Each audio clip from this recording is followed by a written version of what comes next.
Hey everyone, I was making this video and wondering whether I should edit it heavily or not, and I'm choosing not to because I'd rather you go check out this guy's work.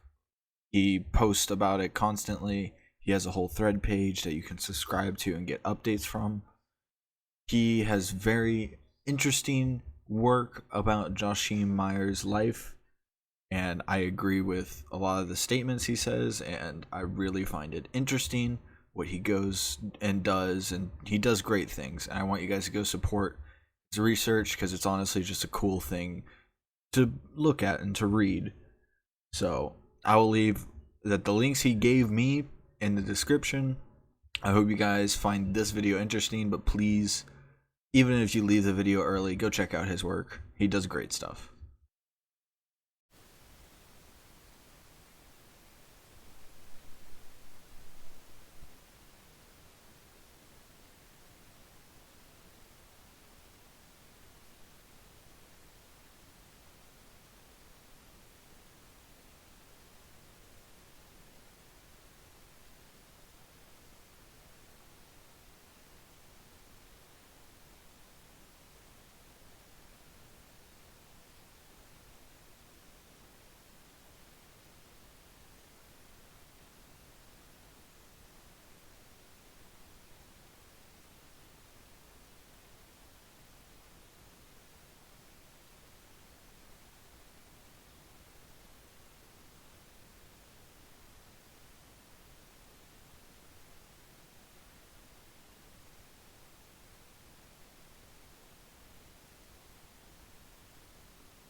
Bit, but there's no one. That's just evidence.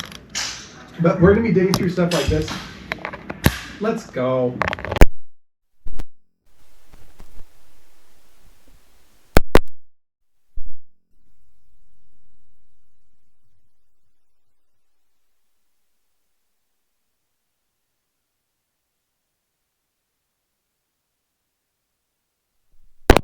Come on in. First up, on your phones, drag your thing. What year was Meyer's magnum opus published? I think we get like 3 responses so far. I can yell it, but I don't have my eye clicker. I'm going to give you can raise a hand in just a second as well. Let's see with the hand. First one up. 1570. 1570. You get Oh my god. Oh, hell yeah. And most of us got it. 1571, he did have a treatise then, the Rostock manual. So 1571 is not far off as well. Next up, what weapon did Meyer say was the basis and origin of all weapons? One-handed weapons. Responses are coming in. Oh, it's a free response question. That's Free response. Spelling, I don't grade off spelling. Oh, well, that's a hint. And let's see with the first hand. Dusac. We got the doocy, the doosac. We got to do the do. That's what I'm doing today, is doing the do. And I'm going to throw candy at people still, because it's really fun to throw candy, folks. Where was he traveling to when he died in 1571? February. We just passed Meyer's Day. Let's figure this one out together. We got 2 going. This is a little bit harder. I think I've got it. I don't have the link to put it on the phone yet. Join pd.com and then type in that code there. Okay. If you want to follow along. How do you spell it? Is it just P, the letter P? Join PED. If I had a whiteboard, I would write it up there, but they don't have a whiteboard because this is a high school class. And what are we thinking? Was it Basel? Not Basel. I'll say Spire because it rhymes with Meyer. Mecklenburg. Let's go in the back. We got Mecklenburg. Show up Shit. first, Nick, and you get some candy off the bat. Let's go. I can share. That's So why what's you show candy? up left. This one's a little bit harder. Yeah. Drag your dot. This is a map of Strasbourg. Yeah. Where did Meyer get married? This is harder. But this is on the theme of the day, which is why I want to give us a little bit harder here.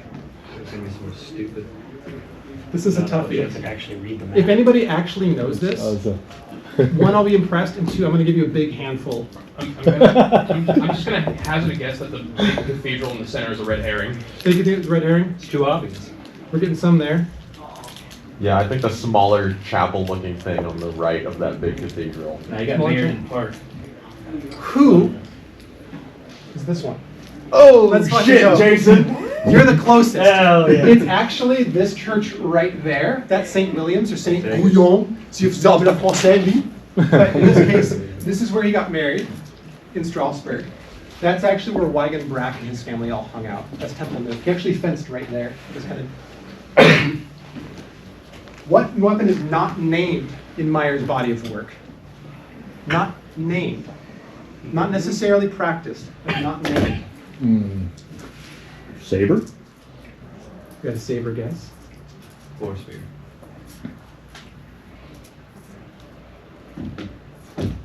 Who's our flail pickers? We got some flails. Candies are all around. I have more. I have to get out of the pack though. So flail's the only one not mentioned. Dagger he treats on. In his armored section, he names saber explicitly in his armored section. He calls it sabel.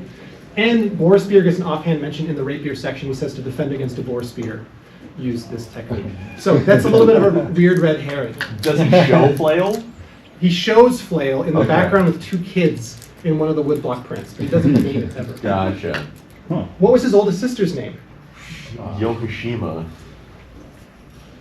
This is a little bit harder, but this is our transition into the actual subject of the day, which is why I bring this one up towards the end of our quiz. If anybody gets this one off the bat. The worst part is Most German I read- name I can think of. You read my I article, read you your don't article and I've I'm gonna- forgotten. Margaret? You're gonna think That's Diana. closest one so far in terms of an actual name, but any final guesses before we go? Shout it out. Harder? Sophia, which is a really nice name. And draw a picture. What did his dad do? He was somebody who made something. Meyer made knives and swords and things as a cutler. What did his dad make? Some people might actually know this one. This is a fact that was known for quite a long time. They weren't sure that it was his dad. 3 responses. Drawing some things. That's, I'm gonna, oh my Is God. that a barrel? There we go. That's a little bit. Is that a barrel? It is a barrel. So, Cooper. Not a Cooper. Anyone want to shout out a guess? Those ones were not correct. Something quite simple, and it's on the desk in front of me. Computers. Wait. Worked at Apple? Oh, paper? He was a paper maker. Oh, okay.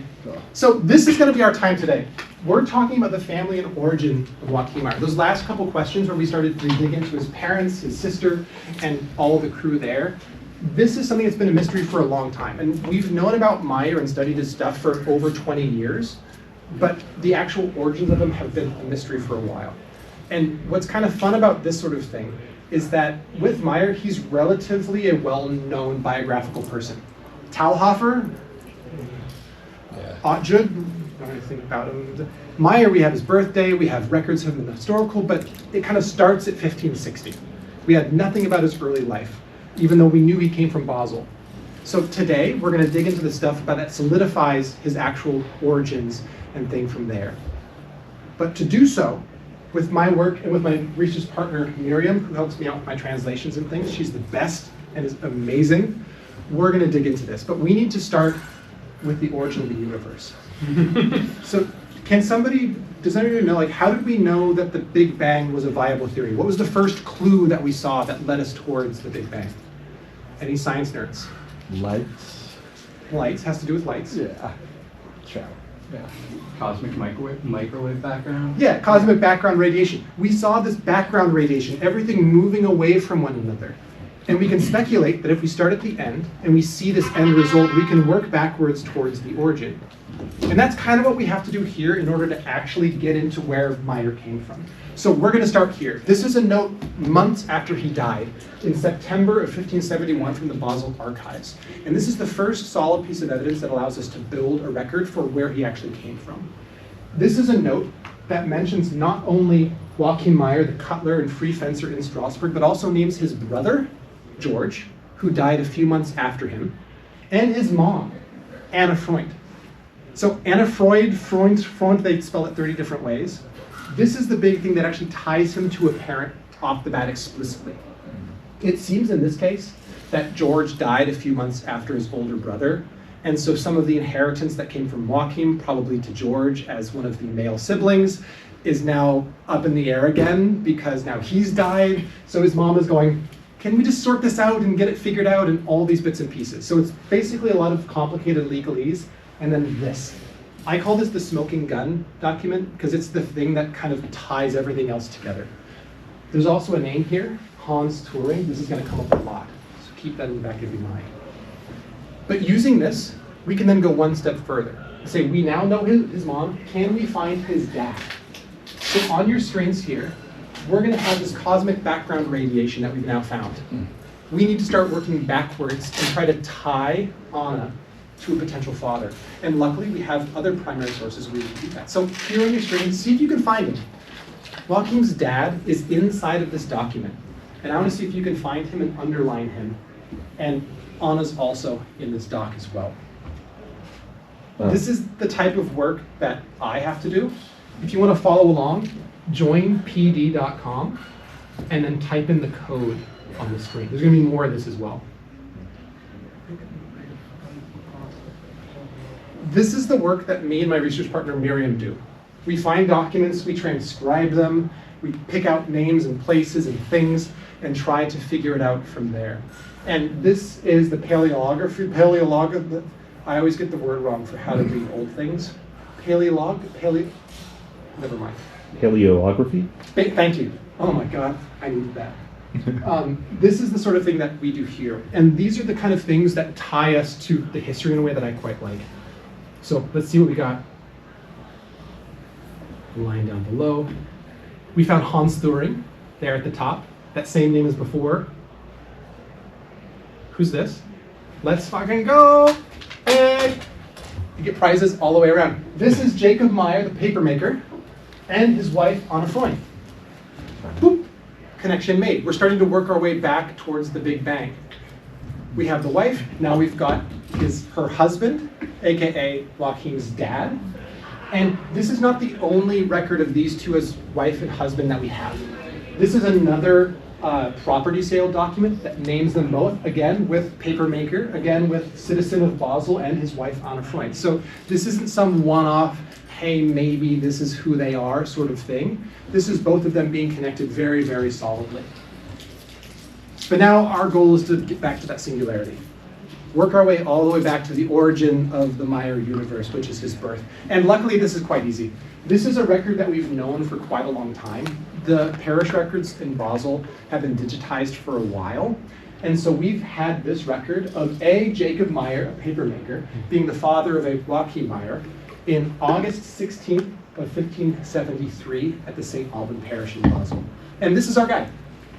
All the books that you read, all this stuff about swinging swords at nerds, this is him being baptized. It's not a birth date, so you could take this and minus a couple weeks. They tended to be pretty snappy with getting baptized in the day. It wasn't like a 3-month later thing. It was, hey, you're a tiny baby, let's go.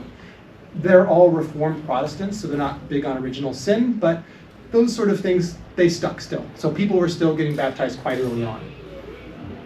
This is one of many different things that allows us to draw this through. So this line is now complete. We've gone from establishing a mom, to connecting mom and dad, to connecting dad to son, and bingo bango. 25 years of, hey, where'd Meyer come from? Easy. Mainly because of that one there. Not so bad. So we can now point to the exact place that he was born. You can go and visit it. You can go walk the streets and say, yeah, that's where Jackie's from. I love calling him Jackie and Big J. Master Meyer grosses me out. We've had a whole bunch of different records in the past that we thought were his parents. This is the real one. This is one for Tobias Meyer, a weaver who had a kid, Joachim, in 1531. This one people thought might have been him because he's just a little bit older, and this puts Meyer pretty young when he was actually publishing. The first one was like 23 years old. He put out his first book. And then this one is Jacob Meyer. He's actually the pastor at St. Alban. So like, oh, St. Alban, Jacob Meyer, this must be him. And these we can all throw out. You can still find them in the records. And this dude definitely knew his parents, but they're not his dad. So All those things can be swept aside, and now we've got a really good foundation to build off of. We know a dad, we know a place, so can we get more?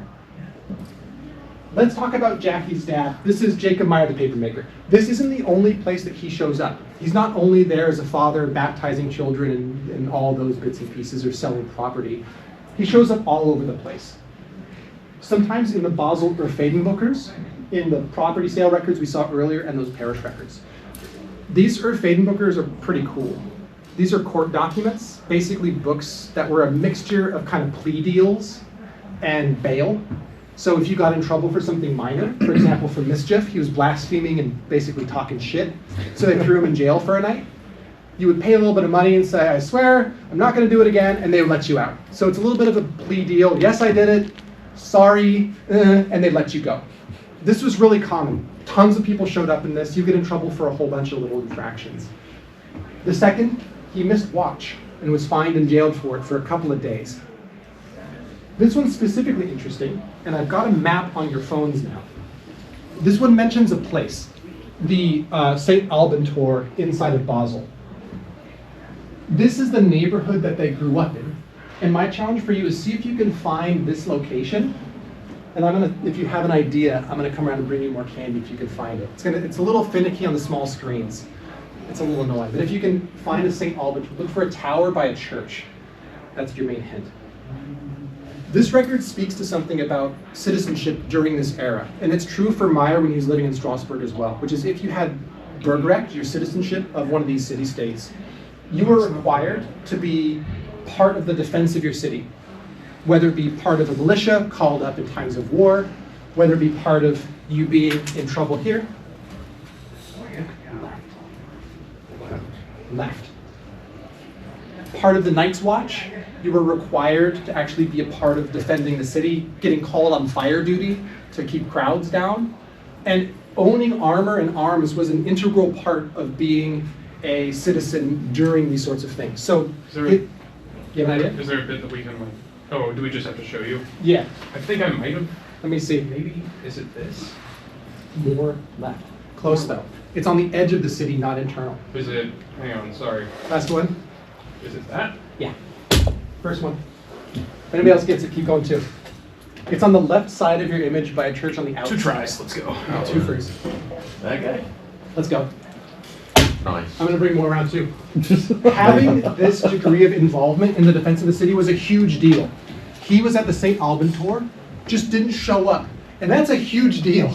You're supposed to be watching the gates at night and you didn't show. Joachim Meyer, because we now know his birthday, nailed it. He was probably 11 at this time. Nailed it. He would have remembered this. We remember things when we were 11. He would remember, oh yeah, my dad got thrown in jail for a couple of nights because he missed watch. And this is something that Meyer would have had to do in Strasbourg as well. He owned arms and armor just like his dad did, just like his brother, spoilers, did for a little while. And this is something that kind of brings that idea of why learn this stuff to a head.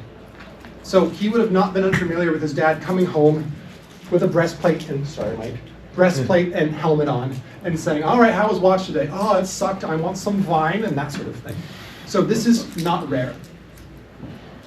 He dies about 1563. My current hypothesis is that he was a plague victim. The plague was running around from the French Wars of Religion at this time. Some of his neighbors died of plague, and we know that because they were more famous than he was, and they actually wrote it down. So my hypothesis is that he died in 1563 because his heirs start paying his rent. That's a pretty good sign that somebody else is picking up the pocketbook and spending for you. He also shows up in that 1571 record. Alfred is remarried by then, which is kind of the end date of when he might have been by. I found this last month. So, hey, fresh new stuff, unpublished. Let's go. This is also going to be what we're researching next and digging into. It's kind of cool. He also likely wasn't a very big player in the papermaking industry. There were a whole bunch of papermakers who owned mills, did fancy stuff. They helped put out laws and ideas about papermaking, and he probably just worked for one of them. He's not showing up in the records. I chatted with the paper museum there, and they're like, I don't know, he's just some guy. So likely wasn't a big player, but they did have some money, which we'll talk about in a little bit. Now, that's his dad, but what about George and his siblings? How many did he have? On your phones, chuck a guess in, and we're going to see if we get this down. This, as a hint, was the 16th century. I dropped the word plague, and that might be a hint as to the kind of ways that people ran their families back then. Hint, hint. How many brothers and sisters? We got 6 responses in so far, and then we'll come around in just a little bit. We're going to look into the records that we have extant for his siblings that we can find, and then kind of work our way towards where he lived in his neighborhood from there. 7, 6, 7, 4. 3 brothers, I like the precision there. 13, 7, 4, 5, 6. Kind of a broad section. Who gets 13? Let's go. That's the closest one. He had 12 siblings. Wow. So there were 13 brothers and sisters. The Meyer family was huge. We went from, I don't know where he came from, to mom, dad, 12 siblings, bang. 2 died in infancy. A couple got baptized a few times with the same name, which is a sign that one's gone, let's try again, one's gone, let's try again. This was pretty common during this era, and investigating other fencing masters, they did this a lot. Here's Hans 1, here's Hans 2, and then I'd keep scrolling and I'd say, oh no, there's Hans 3, and it's kind of sad because you kind of see somebody's life unfold by the baptismal records getting repeated, and it always kind of bummed me out. There's one that's like a couple of twins, and then the next month, the next year, there was the same name. I was like, oh shit. Mm-hmm. So it was one of the more depressing things to dig into. 3 of the baptisms have papermaker in the name. All of them happened at St. Alban Parish. None of them had overlap that made it impossible because the human gestational period is 9 months. So none of them were somehow 7 months, and that doesn't make a lot of sense. And only last month, I actually found a contemporary index that has all of the baptisms accurately indexed on it. So somebody who knew him went, oh, Jacob's back, cool, baptized, page 11. So this solidifies it. That's Joachim Meyer on page 11, that's Sophia on 18, and it goes from there. That was one of the big missing pieces that made me go, nope, these are all him, these are all his siblings, solid, decided. Because that dude is not some guy in the 18th century going back. This was the scribe at the actual parish going, oh, what's up? And actually writing it down while they were there, which is kind of fun. Joachim was the oldest out of the whole crew. Sophia was the next born. Hans Jacob, his first brother, was third, all the way down to 1559 with Gabriel Meyer, his youngest brother, along the way. Some of these may have died in childhood as well. The only ones that I can definitively say are Esther, because she was repeated 3 times. And the ones in bold are those that we have extant records of after they were actually baptized, so outside of the baptismal record. The reasons why are various, and we'll talk about them. But this is still a pretty good data set. I honestly would have expected more with 12 siblings, which is a little bit of a bummer. But what are you going to do? Time, things, destroying, and stuff that's not digitized, which is hard to find. So let's dig in some. So Esther Meyer died young. 2 of them were born and then croaked. The second is actually the one that's not indexed correctly, and you can kind of tell why. If anyone can read this, golly, this is a doozy. Ein Kind geheft Jacob Meyer Gevater, the father, Jacob Gernler, Tretz Husler, Jungfrau Margaret Ursuline, Freit Esther, 24th of August. It's bad. It's rough. So I think the scribe might went and skipped it because it was too hard. Esther Meyer 3 is the one that actually digs in. And there's a familiar name down there on the bottom right. It's your boy, Hans Thuring, showing up for the 4th time so far in this talk. More than Jacob Meyer showed up. This record shows up a couple of days before the smoking gun record that has Anna Freund and Jacob and Joachim Meyer connected as mother and son. And for some reason, she's getting her guardianship shifted to Hans Thuring. His wife was her godmother. She died by this time. But for some reason in 1571, she shows up in Basel and needs to have her guardianship shifted. Why? This is one of the big things. Hypothesis? Is it because both her father and oldest brother are dead this time? Father and oldest brother dead. Why would it matter if the oldest brother was dead for her to get the guardianship shifted? Where would she have been if that was the case? Living with her brother. With her brother in Strasbourg. So there's this record that says, it's Joachim Meyer's widow and child when he dies, one of the letters that get sent out, but there's no mention of a child in the actual letter. I wonder if it was her. She shows up with Apollonia for that letter of, my husband's dead. And they go, oh, look, there's this kid. They go, no, it's his sister. And so they don't write it in the note. And then she goes back to Basel after he's died. So he might have been palling around with his sister because his dad died in '63. They go over to hang out with older brother. He croaks, back home. That's one of the big mysteries that we're going to be digging into. But it's one of my largest hypotheses, and I've been building it over a while, and it's kind of interesting to see. Now, his brother, though, is a little bit more exciting. He was a Messerschmitt, just like his brother was. He was a fencer, just like his brother was. And this was actually the record that spawned my whole piece of research. He shows up in 1564 in Strasbourg to request effect school. And I had this mistranscribed. I had the name as Hans Taub, Hans Dove, a Maurer, the job title, Berger und Messerschmitt, and Cutler of Basel. And I said, well, that's two job titles. That can't be right. So I looked at it again. I said, Hans Jacob Meyer, that's the same last name. Messerschmitt, that's the same profession. Basel, that's the same city. That's too many coincidences to be a coincidence. I looked at the index for this, for Joachim Meyer, went back one page, Hans Jacob Meyer papermaker, son. He had a brother named Hans Jacob too. That's too many coincidences to be a coincidence. So this was likely him, after his dad died, coming by and seeing his brother. So he fenced together. This is the only record I have of it. But he shows up down the Rhine. Kind of cool. His bro hanging out, coming by and visiting and doing some fencing. My brothers visited me in Denver when I lived there to come and do some fencing. If any of you have fenced with siblings before, Meyer did too. That's kind of nice. A little bit of humanizing what he does in taking down the air of mystery. Bro pops by. Let's go do some fencing, dude.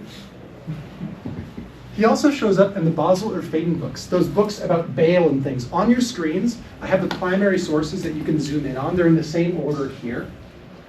He gets in trouble for a bunch of different stuff. He misses watch, just like his dad does, like father, like son, whoopsies. He talks a lot of shit and gets in a big old battle with a gunsmith who he's not paying goods to. He pursues officials with a weapon, says he's gonna fucking stab somebody. He was not the most chill dude in the world. So Hans Jacob Meyer, maybe another reason why Esther went to Strasbourg, Hans Jacob was a little bit of a dick. Or as a humanizing approach, maybe he was just freaking out because his dad died young and he's a young dude in his 20s in the city and now he's got to do things and this was him being in a place of trauma. Who knows? But we can look at it in different ways. The last note's especially interesting because he shows up to fire call. There's a fire happening and you have to be, as part of a citizenship, go out and defend things. He shows up, no armor on. What the hell, dude? You're supposed to have your armor. It's the fire thing. You have to keep crowds away. Oh, I forgot it. It's at home. They show up, no armor. He sold it, didn't have it. You're supposed to have this as part of citizenship. And this guy, cool, he keeps a slovenly household. If he doesn't budget better, he's going to be up to his neck in some shit. So they threaten him, say, fix your house. So Hans Jacob was not the most chill brother in the world. More things like maybe some of our own families are going, yeah, I got that text again, down the way. So Hans Jacob is an interesting dude. There might be more records about him, but these are the digital ones that I could dig into. But there seemed to be no bad blood. The scribe on all these notes is the same, Nicholas Imhoff, the notary. And one of the Imhoff family shows up as one of the godparents for Hans Jacob Meyer's kids. So maybe he's just doing his job and yeah, Hans Jacob, and they ended up having one of them as a godparent, which is kind of nice to think about too. You know, he's all right. We'll show up and be a godparent for him. Not so bad. Now, this is something where we have more to explore. Those are all the records we have of the siblings, and this is due to a few reasons. The Basel parishes were annoyingly neglectful in certain ways that they kept the records. So in all of the baptismal records, they don't mention the name of the mother in many of the parishes up until the 1600s. Strasbourg always does that, and it's one of the easiest ways to actually pull people together because they are a little bit more loosey-goosey with how they spelled things back in the day, to say it, put it lightly. So you go, cool, is this the same Wolf brand? Because it says Brandt with a T. Oh, there's the wife's name, it's the same person, and we can kind of go from there. And they don't do that at all. They also have like no marriage records for most of the parishes until the 16th century. There's one that has a gap from 1530 until like 1721. It's like, no. Why would you destroy these records? Some nerd needs it in 2025. Come on, guys, keep them. So there's more to explore, but we can kind of go from there. And we're going to transition into talking about his neighborhood more than his family. So I want to take a pause, and if there's any quick questions about his family before we start to shift into where they actually lived. If not, we'll keep rolling. Yeah, I just, it doesn't say like why they didn't show up, right? Like their No. brother, yeah. No, there's Like a lot father of of the reasons, like there's, with anything that old, there's the whole document loss versus no one wrote it down in the first place Yeah. versus they wrote it down somewhere that didn't matter and it's just not archived or indexed properly. So there's all kinds of reasons why, but luckily now we've got a really good baseline to stand off of. We know where and who and why. And now if you ever see Sophia Meyer, there's like no other Sophia Meyers. If you ever run into one, yell at me. Because that's going to be one of the easier ones to actually pull into. But let's talk about Basel, the place that we now know where he lived, where he grew up. All you nerds probably found St. Alban tour right next to his church of St. Alban there. This is flipped from your own mask there. In this case, north is up, south is down. On yours, it was opposite, which I didn't tell you as a bit of a spoiler. This is the Rhine. It runs that way towards Strasbourg. And there's actually an old wives' tale that they would say, if you put a pot of soup on a barge in Basel and went downstream, by the time you got to Strasbourg, it'd still be warm. So they were both very interconnected cities. So him going from one to the other is not unfounded. These are something that's pretty close together. This is the neighborhood in which he lived. This is St. Alban Vorstadt, the St. Alban neighborhood. And on the right's contemporary with both the St. Alban tour highlighted, and you can see some of the exact same streets from the 15th and 16th century preserved. We have St. Alban Vorstadt on both lines there. We have the Malzgasse, Muhlenberg, Albental. You can see them almost overlaid with one another, still preserved to this day. Thanks Switzerland for not getting into wars and remaining neutral. They didn't get bombed that much. That's one of the large reasons why. So they didn't have to rebuild 10,000 things. And here on the right are a bunch of the things where they worked. So St. Alban was known for a lot of their smith work and building stuff. They had a couple of streams that ran through the east side of the neighborhood, and they have a bunch of these paper mills that still stand today. These are original. Some were built as way far back as the 15th century and got kind of refurbished over time. Some were slightly newer, as in 16th century, but these are still preserved, they're functional, and it's the Basel Paper Museum. So if you go to the paper museum and walk around, that's where his dad worked. You can walk the same halls and see the same beams and go, yeah, that's where Jacob was. And Joachim probably showed up on Bring Your Son to Work Day as well, because I'm sure they had that in 1542. Who knows? But this is really cool. A lot of these areas are well preserved. And so this is also where these two property sale documents we talked about earlier take place. They're both in St. Alban Vorstadt, and they contain clues as to where he lived. Hans Thuring, again, selling a property to the crew. We have their parents here. This one is a little bit longer. It's like 5 pages long, so I didn't include the whole thing. And on your own screens, I've got some clues for you.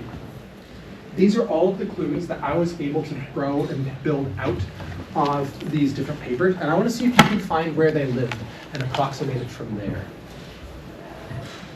This neighborhood is a mix of old houses from the 15th, 16th century, more modern stuff that got built, but there's a surprising lot of original stuff, and the large structures that you see on this screen are still preserved today as a bit of a hint, including in some cases some of the trees that are there.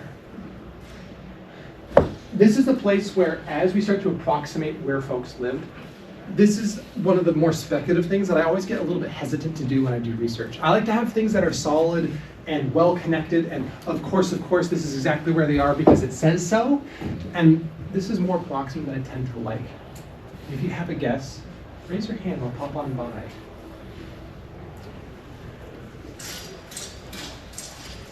You could also go to Basel today and walk these same streets and make that guess physically, because this still exists. There's a red circle there. That's the church, to kind of give you a way of leaning into it. Ah, okay. Did I guess wrong? Zach Schultz. It's hard to say for sure, but one of these guys. Yeah, you get one piece of candy for that one. You've already got a stockpile, so you get one because that was approximate too. I said approximate's okay though, so I'm still giving you some candy for it. If you don't have a thing and you want to point on the actual screen, don't hesitate to run them as well. Any more guesses? What do we think? There. Close, really close. You get a piece there. Approximate gets candy. Any other guesses? Let's try it out. Oh, I think I You got it haven't listened wrong. yet. Let me give you a second one. Hell yeah. Do I have it in my pocket? I do in my pocket. I've got a more refined one, but I've already got one. You've already got so much candy, you're not allowed anymore. I'm cutting you off. So here's a little bit of a dig. We've got a fountain here, a fountain here. We've got trees all over the place. This is their approximation. Load faster, let's go. This is supposed to be the cool train. There we go. So we have along the Rhine, it has to be butted up against the river. We have the Linden Tor and some linden trees. This was a place called the Linden Tower, where they had like social events and they drank and they partied. It was kind of a guild house. We have neighbor houses, so it has to be in between.